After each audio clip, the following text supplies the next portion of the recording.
Jai Radha Madhava Kunja Bihari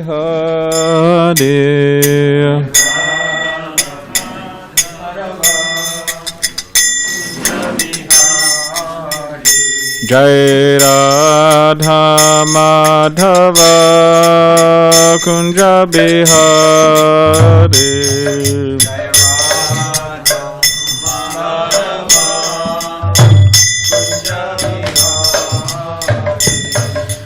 Gopi Jana Vallabha Giri Varadari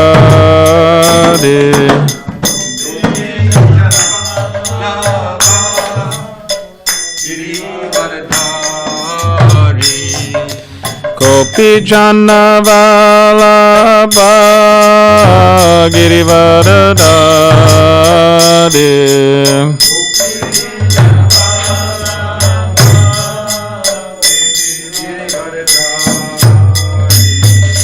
Yashoda Nandana Braja Jana Ranjana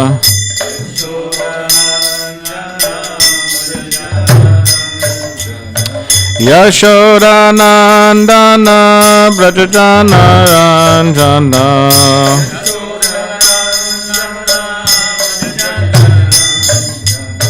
Yamuna Tira Vanachadi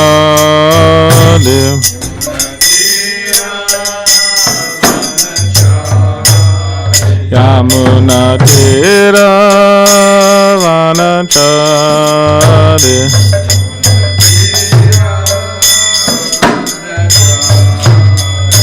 Jaya Radha Madhava Kunja Bihari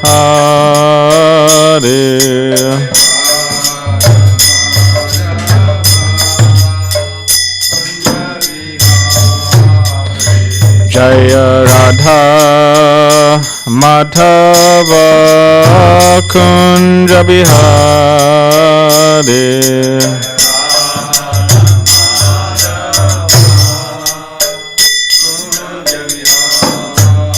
Jaya Radha Madhava Kunja Bihari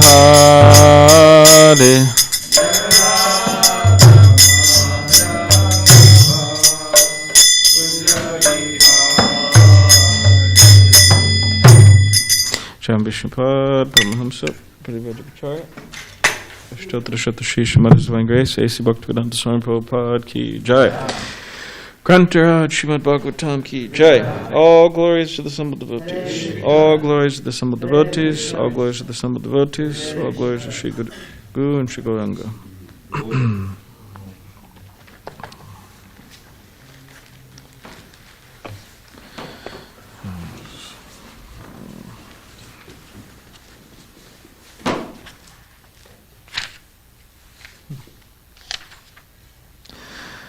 Om Namo Bhagavate Vasudevaya. Om Namo Bhagavate Vasudevaya. Om Namo Bhagavate Vasudevaya. Om Namo Bhagavate Vasudevaya. Om Namo Bhagavate Vasudevaya. Om Namo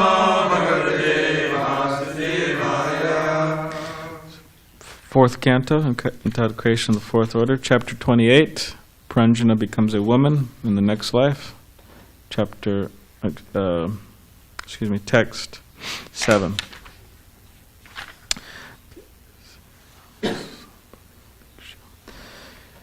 Vishirnam swaparim vikshya Patikulan anadatan Putranugamatyan Jayam Chagata Saridam Vishirnam swaparim viksha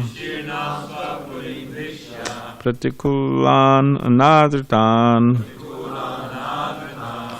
Putran Pautranugamatyan Jayam Chagata Sauridam Shirnam Swaparim Bhiksha Partikulan Anadratan Putran Putranugamatyan Jayam Chagata Sauridam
Shirnam scattered. Saputri, Sapurim, his own town. Viksha, seen. Partikulan, opposing elements. Anadratan, being disrespectful. Putran, sons. Pautra, grandsons. Anuga, servants. Amatayan, ministers. Jayam, wife. Cha, and. Gatasauridam, indifferent.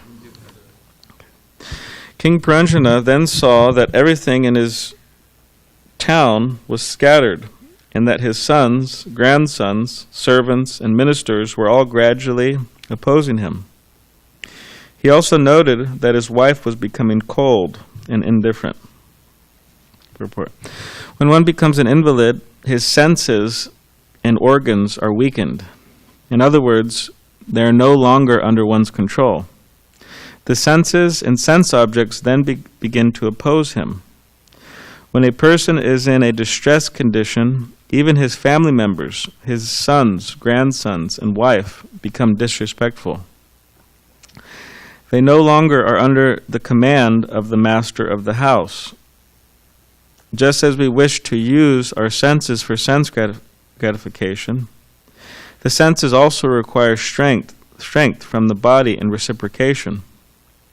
A man keeps a family for enjoyment, and similarly, family members demand enjoyment from the head of the family. When they do not receive sufficient money from him, they grow disinterested and ignore his commands or desires. This is all due to one's being a kripana, miser. This word, kripana, used in the 6th verse, is in opposition to the word Brahman. In the human form of life, one should become a Brahman, which means that one should understand the constitutional position of the Absolute Truth, Brahman, and then engage in his service as a Vaishnava. We get this facility in the human form of life, but if we do not properly utilize this opportunity, we become a kripana, miser. A miser is one who gets money but does not spend it properly. This human form of life is especially meant for understanding Brahman, for becoming a Brahman. And if we do not utilize it properly, we remain a Kripana. We can actually see that when one has money but does not spend it, he remains a miser and is never happy. Similarly, when one's intelligence is spoiled due to sense gratification, he remains a miser throughout his life.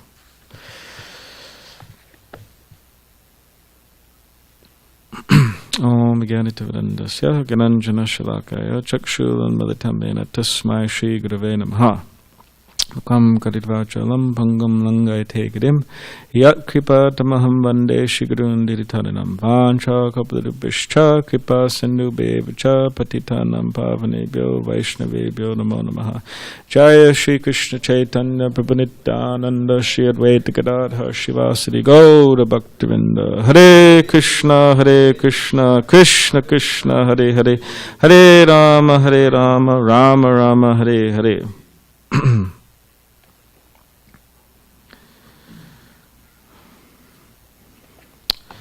So read the translation again. King Pranjana then saw that everything in his town was scattered, and that his sons, grandsons, servants, and ministers were all gradually opposing him. He also noted that his wife was becoming cold and indifferent.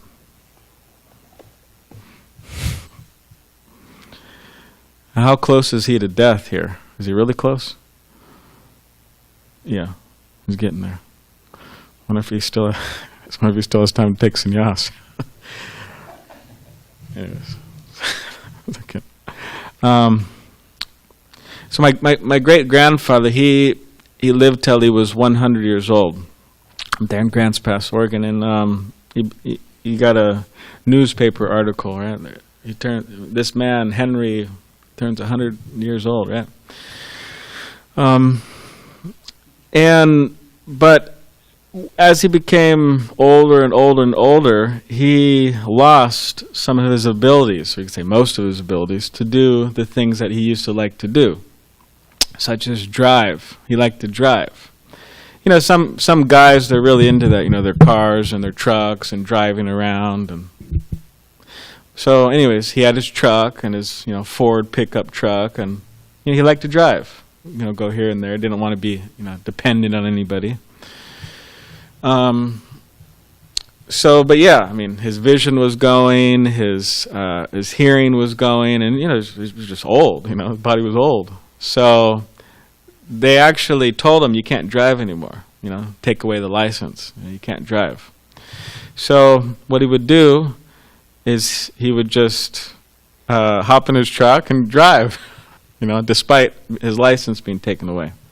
And they would stop him and, okay, Henry, you know, take him back to his house. You know, you can't drive, you know. So, and I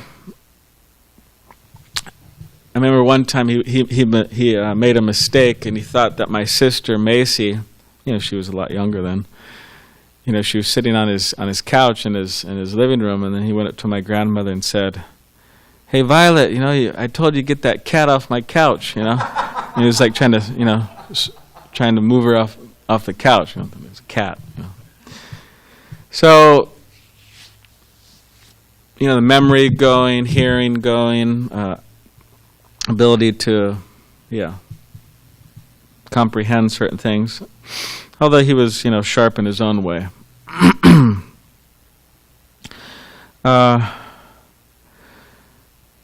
So yeah, that's the story, you could say. That's the story, that if one is able to live until their old age, then things start breaking down. Just like a car breaks down over time. Now, of course, some people, they try to fix their car, and they fix it and fix it and fix it and fix it and fix it. But then at one point, it's not really worth it anymore.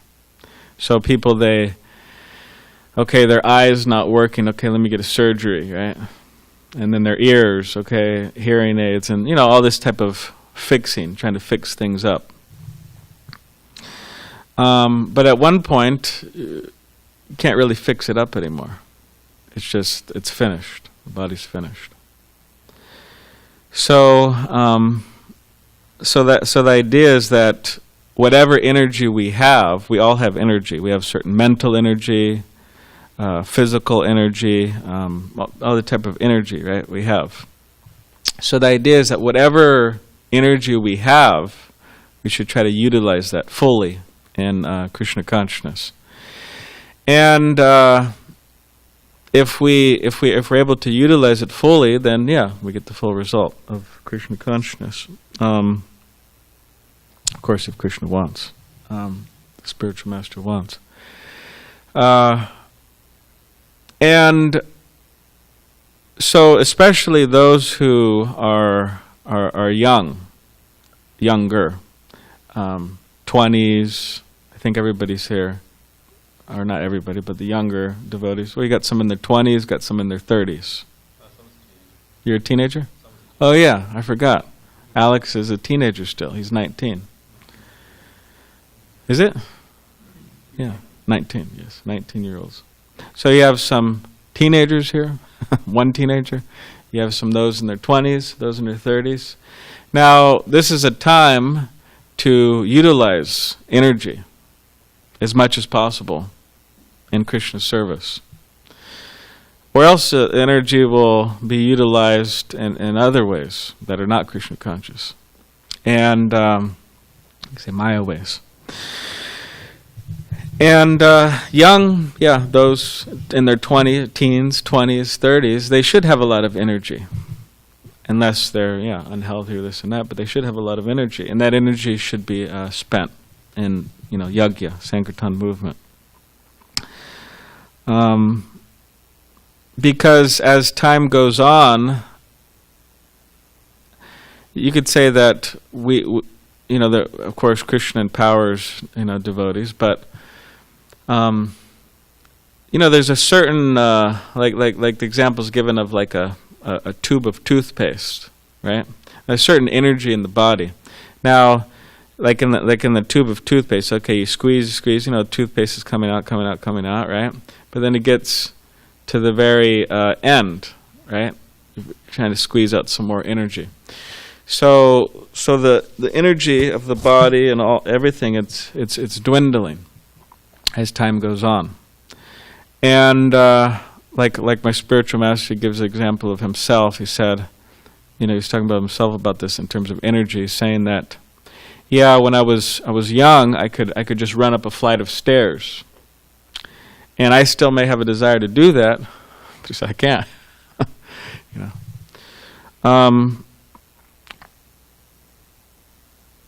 And a lot of the times, Prabhupada would write about this. Of course, Prabhupada was an extraordinary example in so many ways, always. But he would write about himself sometimes. He would say, or speak to devotees, say that I want to sit in one place and I want to write. I want to retire from management and I want to write, and I want my disciples to carry things on, which at one point had to be the case. Prabhupada left. So in other words, those in the teens, 20s, 30s, so on, it's okay, you're expected to have a spiritual master, and if you do have a spiritual master, I know that everybody who has a spiritual master here, their spiritual master is elderly. They're in their antilila, you could say. Means they're in the pastimes of, ending pastimes, winding things up, more or less.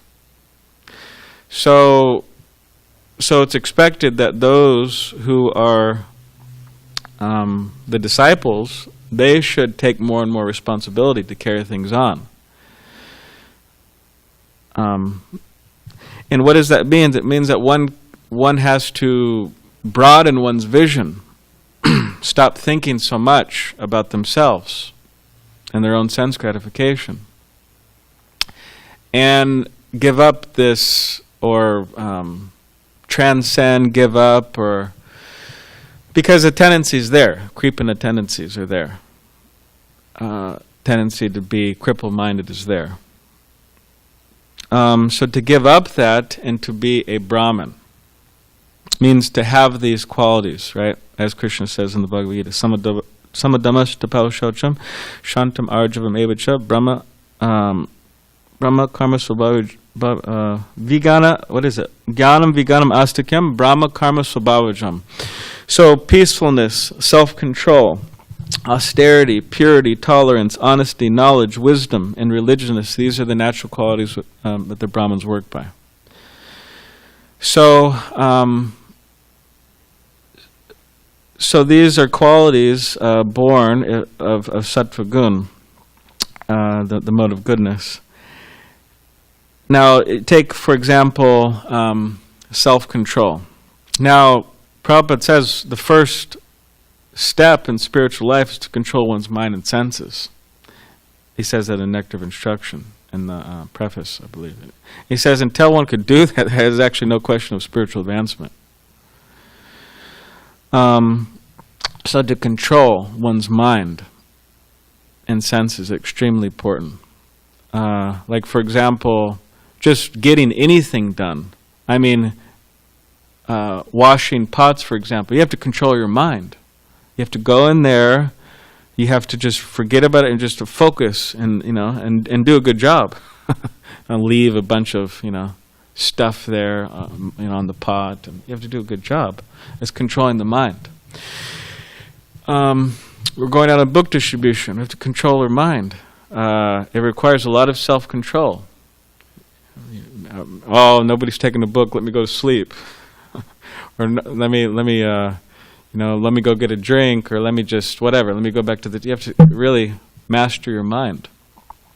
Master our minds. Just like somebody was telling me recently, he's a contractor and he hires people to work for him, and he has a hard time.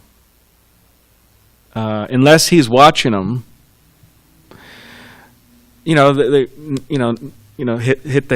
some nails with a hammer and do a few things. Unless he's watching them, they'll space out. They go back and they check their phone. Looking at their phone. Not controlling their mind, not controlling their senses. So Krishna consciousness means to have control over one's mind and senses, and therefore to get something done for Krishna, not be scatterbrained. And that's how Prabhupada got something done, right? Vyavasayatmaka buddhir ekeha kurunandana bahushakyanantascha buddhya vyavasayanam. That those who are on this path are resolute in determination and their aim is one, they're fixed. And those who are not on this path they're many branch, their intelligence is many branch, they're scatterbrained.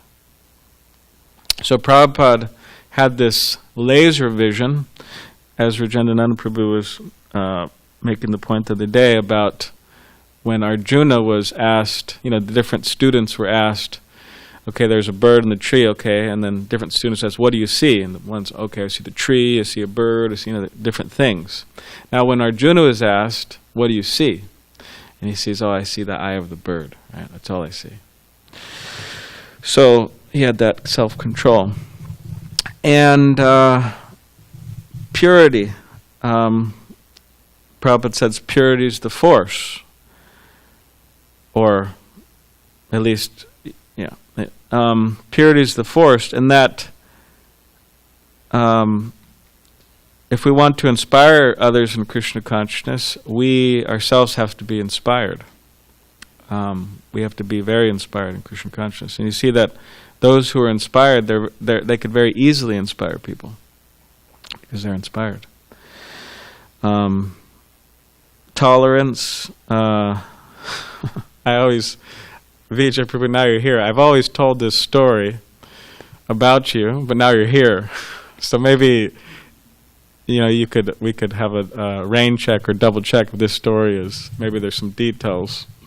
But Vijay Prabhu is out and distributing books. Sorry, I hope you don't mind, but Vijay Prabhu is out distributing books one time and in the airport, and some guy came up up to you, some guy came up to you, and started yelling right in his face, right?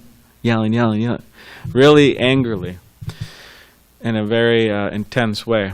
And then, Vijay, you just kind of let him do that, and, the guy walked away.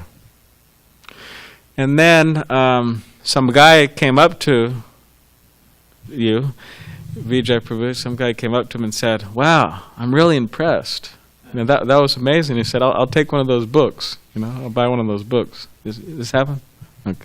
Well, he gave a donation. Okay. Okay. So he gave a donation. He didn't take a book. He was impressed, though. So, yeah, this is tolerance. To speak of Haridas Thakur, as a supreme example of tolerance, being beat in 22 marketplaces. That, what is it? It wasn't Qazi, the, king, or, anyways, yeah, Hussein Shah, who ordered him to be beat in 22 marketplaces. He told his soldiers, beat him in such ways he'll die. And then he wasn't dying, and then, of course, these selfish guys were thinking in their mind, if you don't die, and they told Haridas Thakur, if you don't die, then we're going to go back, and the Hussein Shah, he's not going to be happy with us, and he's going to punish us. I don't know if he said kill us, but so then Haridas Thakur said, okay, well, if I'm creating some inconvenience for you, then okay, I'll die. So then he went into this trance, right? And it seemed as if he wasn't breathing. And of course, they bring him back and they throw him in the Ganga, and he's going down, and gets up and gets out of the river, chanting Hare Krishna. Now, of course, that type of tolerance. I don't know if we could make it through 22 marketplace, but so honesty, knowledge, wisdom, religiousness. So these are the different qualities that that is being recommended that we develop. As Prabhupada's saying here, that in human form of life one should become a Brahmin, which means that one should understand the constitutional position of the absolute truth, Brahman, and then engage in his service as a Vaishnava. So yeah, we see here that Pranjana, he's given us an example of somebody who has wasted their life, and that they did not achieve the goal of life. And we see that he was very attached to his wife and his children and his family situation, overly attached. So whether one's a family man or whether one's a brahmachari or whatever particular position one's in, there's always something to get attached to. Like they have that saying, right? Drinking water while underwater on a fast day. So in other words, there's cheating. Drinking water while underwater on a fast day. So the example is when someone dips into bathe in the river, they take a sip and think, well, nobody sees me. Yeah, nobody sees me. Nobody's seen me, so therefore I could get away with it. So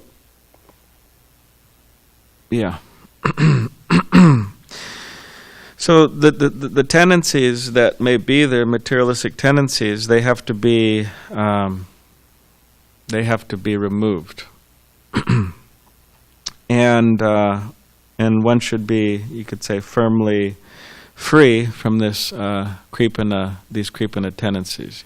Tendency to be cripple-minded, and largely that. This idea of being free from this cripple-mindedness is that we should try to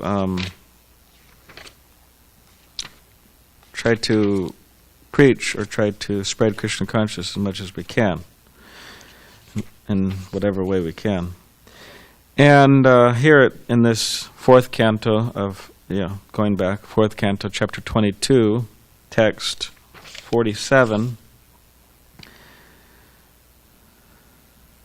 Prithu Maharaj is speaking to the four Kumaras here.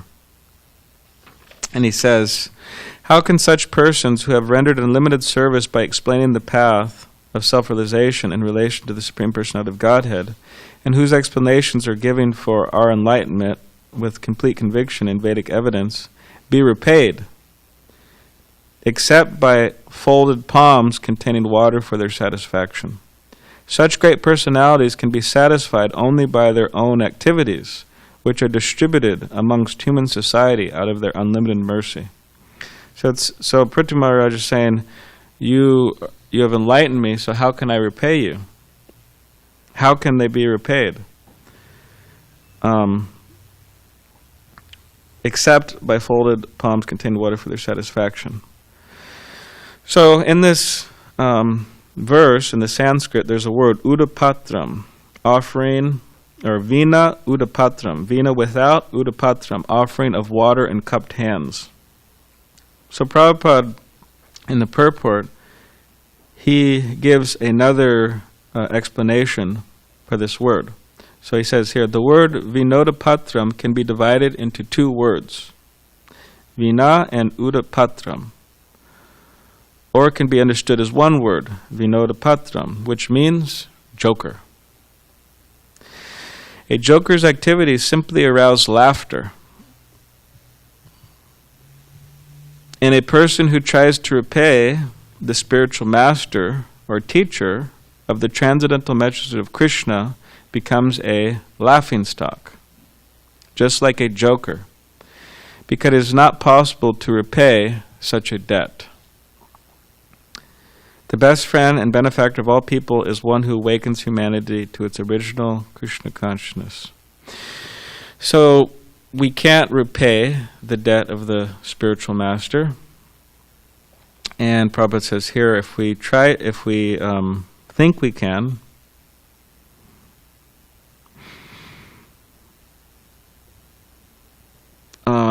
then a person who tries to repay the spiritual teacher becomes a laughingstock. So it becomes like a joker, like a clown. Oh, this person, thinks he could repay the debt to the spiritual master. So we can't. So what does that mean? But we should still show our gratitude, and we should do something. As Prabhupada says, although you cannot repay the debt to the spiritual master, in another place he said, if you want to try to repay the debt, you should preach vigorously like all over the world.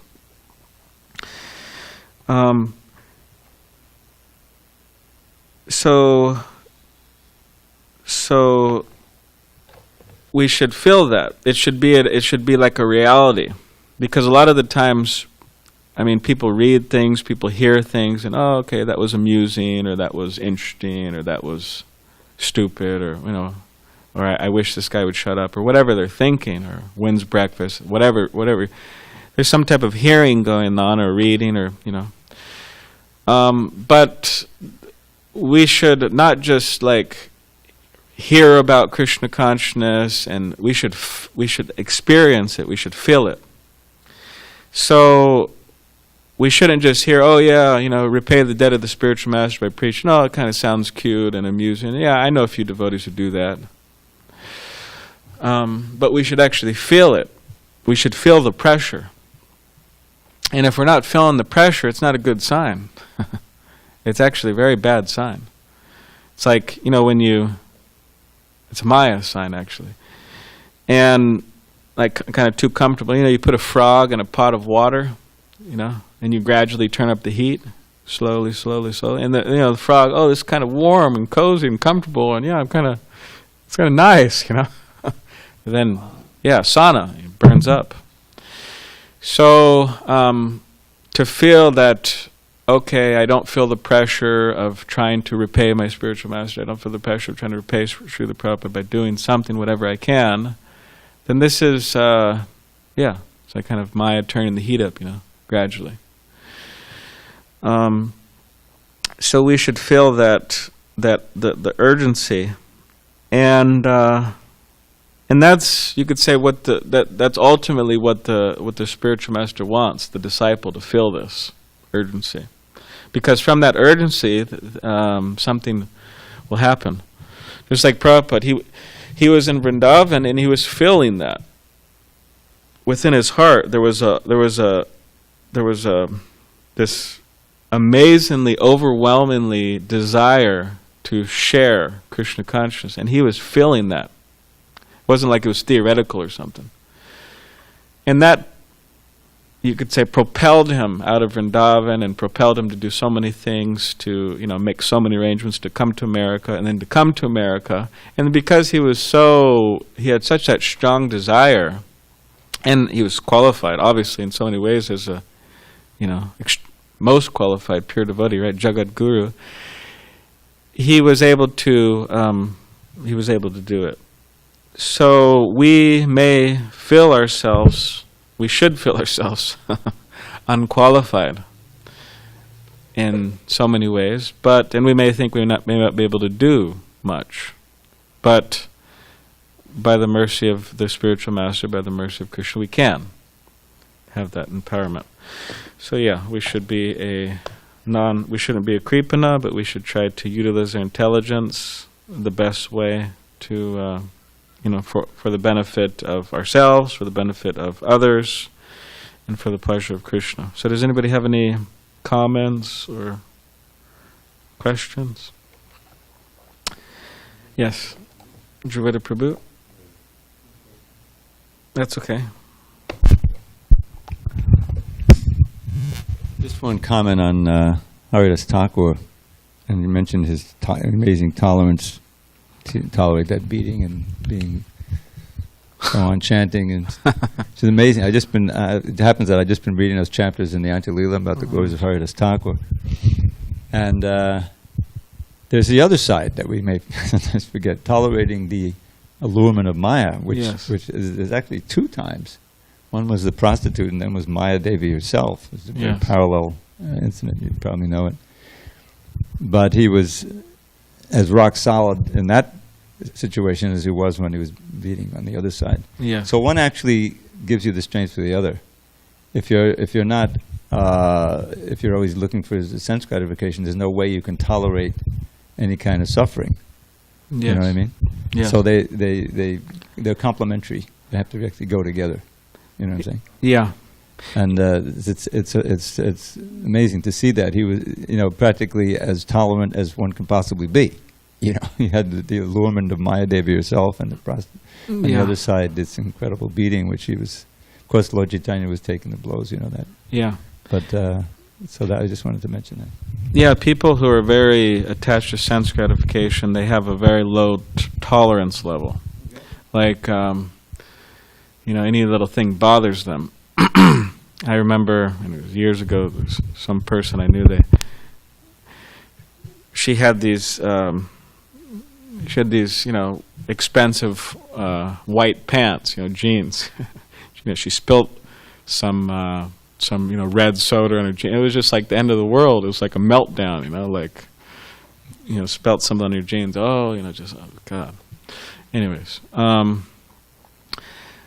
but this idea of tolerating the allurements of pleasure, that's extremely important. I mean, if we didn't have devotees who do that, we'd be in big trouble as a movement. Just imagine, the leaders and sannyasis, for example, if they weren't able to tolerate the allurements of maybe there's some allurements that come in front of very easily give up their sannyas, for example, allurement for women, for example. They immediately go for that enjoyment. So it's important that devotees are able to tolerate, allurements. Thank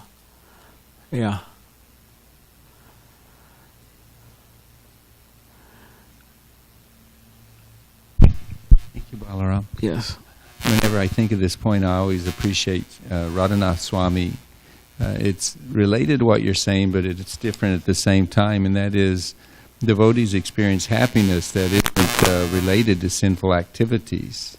And he said, it's not that we just tolerate the urges for sin or what have you, or the suffering of the body, but if one becomes complacent, you were saying that in your class, you have to feel the pressure is the words you used. Because you can, inertia and complacency is a real big enemy to the progressive advancement in Krishna consciousness. So we have to tolerate that too. The good will come, we get happy, and the bad will come, but we have to remain steady in the service. Yeah, remain steady. Yeah, just like I remember this brahmachari. He was here many years ago, but now what I'm about to say is like, okay, to get married, okay, fine, whatever. Some people need to do that, and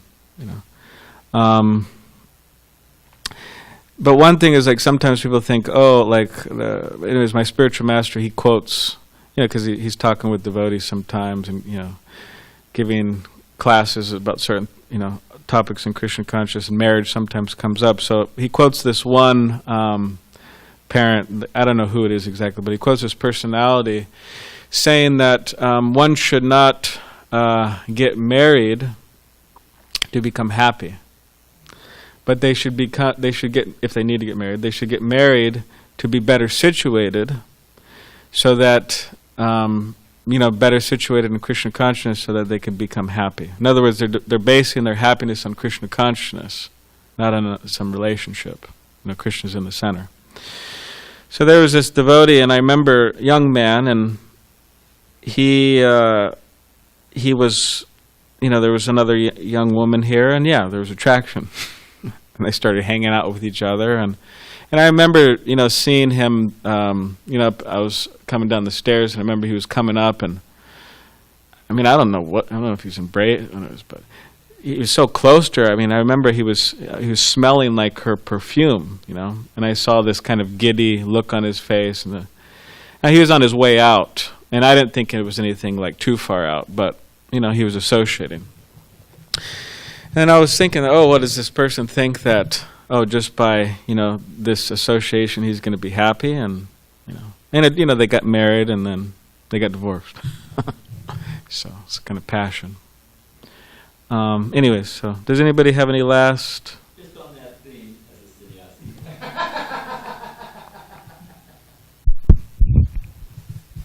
I was the temple president in Detroit, and there was a young man like Bhakti Alex, and so his mother was he'll never get married, and to this day I remember what she told me.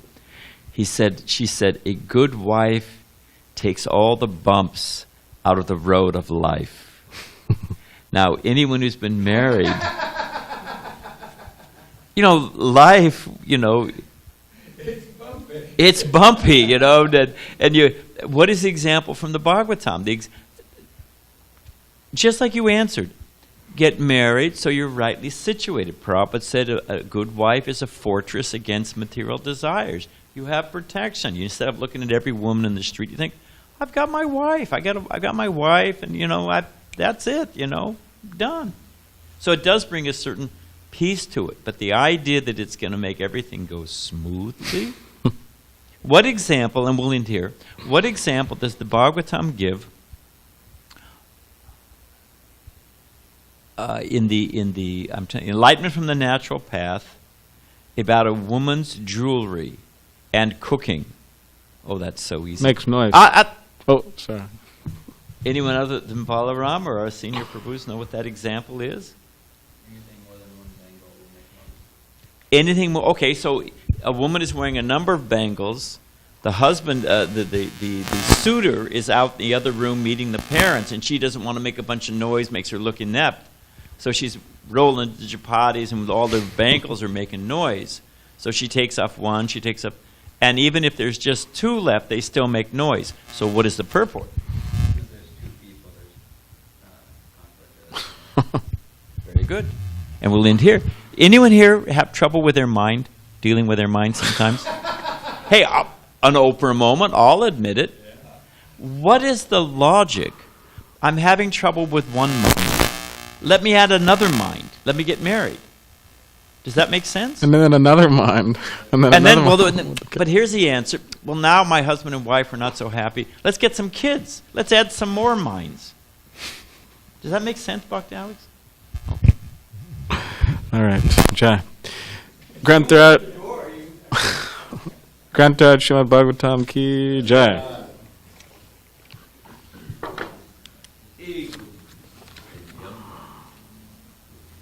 What'd you say? Young life. Even more trouble. Even stronger.